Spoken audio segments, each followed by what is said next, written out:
This is Susana Magenheimer, Random Artist 222, and this is a more detailed flip through of the latest journal I was working in. And the front page just came to me because I love moths and insects, and as I was working through the journal, I'd have little extra pieces and I just attached them all to the front, and that's what I came up with this. This journal turned out to be more of a reflective journal on my current journey, health journey. As some of you have been reading my posts on Instagram, I was diagnosed with cancer, and some of my feelings came out in the journal. So this one was, she was tired but keeps trying. And I fussy cut that guy out because I just love insects. And then this page I dedicated to calm, staying calm. And it's one of my favorites. There's a jelly print in the back that I used. And then these two really, really reflected something I was feeling towards when I got the news. Would time be her friend? And I just love putting all the detail into her and into the background. And this one especially, how do I wake up from the nightmare? It's like you wake up every morning thinking you just had a nightmare. But it's not. And this is something that I hand drew. It's one of my stencils that sold through That's Crafty and also some US stores. So if you're interested, those are available. But I took the stencil and then I colored it, the fish inside of it.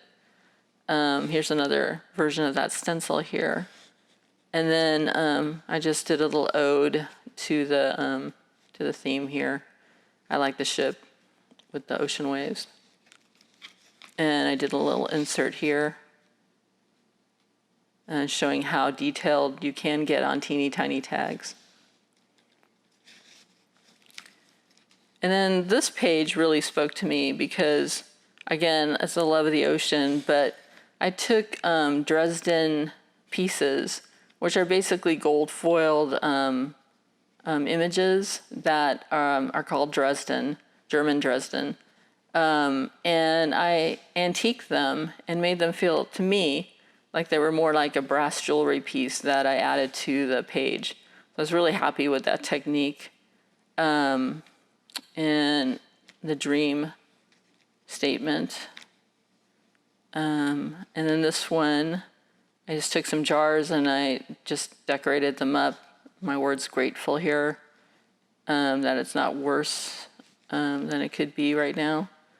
I just was practicing taking modeling paste over a doily. So this is more technique-y to just see how the effect turns out. This is heal. And I did this before my knowledge of my disease and everything came up. And the word hope. And it's kind of interesting that it's in my journal because it was almost premonition. Telling myself I will heal. And that would be my story. Anyway, on this page, I used an embossing folder that's a leaf. And I was going to work on it, but it just became the texture, and I just felt like that's all it needed to be. So I left it that way. This one, every time I used washi tape, I stuck a piece onto this little card. I love this little bird. And then these pieces right here, they just remind me of techniques that I want to try later on. They didn't necessarily have to be a journal page. And I'm really loving this stamp from Red Lead Paperworks. And again, here is another technique where I used a stencil and took texture paste through it, but I took it down almost to the ground with a sandpaper. This one, I just love this little leftover stencil that the images were actually what you see here. That's the reason I bought the little laser cut stencil, but the leftover of the laser cut actually turned into a stencil itself. So that's just a reminder to me. And then this one is one of my favorite pages because it just reminds me of the journey I'm on. And again, kind of done before I had knowledge.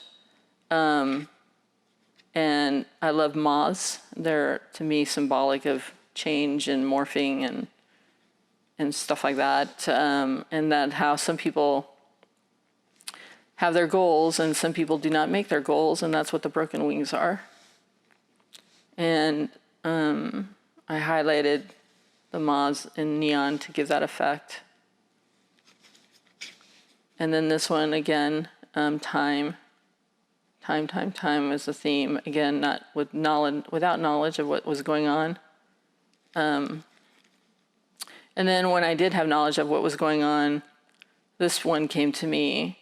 She fell to pieces so she could rebuild herself with the strongest parts.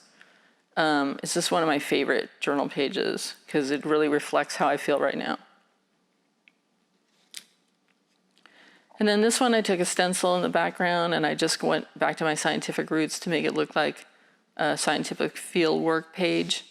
And I used a lot of transfers to create it. This one was made fussy cutting some paper, designer paper, and then rebuilding it into this little piece. And I think this was the first page I did in this journal. And they're all about the size of an index card. They're 3 by 5, maybe 4 by 5, but no bigger than that. Just home. Again, the moths, transition, growth. I just love the inside, no place like home. And again, the hope. And then over here was a journal page that I started. I love the colors. I love some of the imagery I put on it, but I didn't know how to finish it, so I just left it because some pages are like that. And I just honor that about the page. And then this is one of the ones when I started knowing what was what was happening to me, with all my heart, believing I could survive this. And so I used the hearts to symbolize that. But I actually got this cool technique out of it using crackle paste and then shading it. And then finally, this is just some random page that I just took tissue paper, a stencil that had these beautiful lanterns, and they're from Brutus Monroe, by the way. And then I blacked out the image and inked it up in white. And I created this little page that said, or insert that said authentic. And this is one of my favorite inserts that says keep going. And again, the moth theme in it. So this is my flip through. It's very personal, and it was a lot of fun to create, despite what's going on in my life. So thanks for watching. Hope you subscribe, and I hope this inspired you. If it did, please let me know. Have a great day.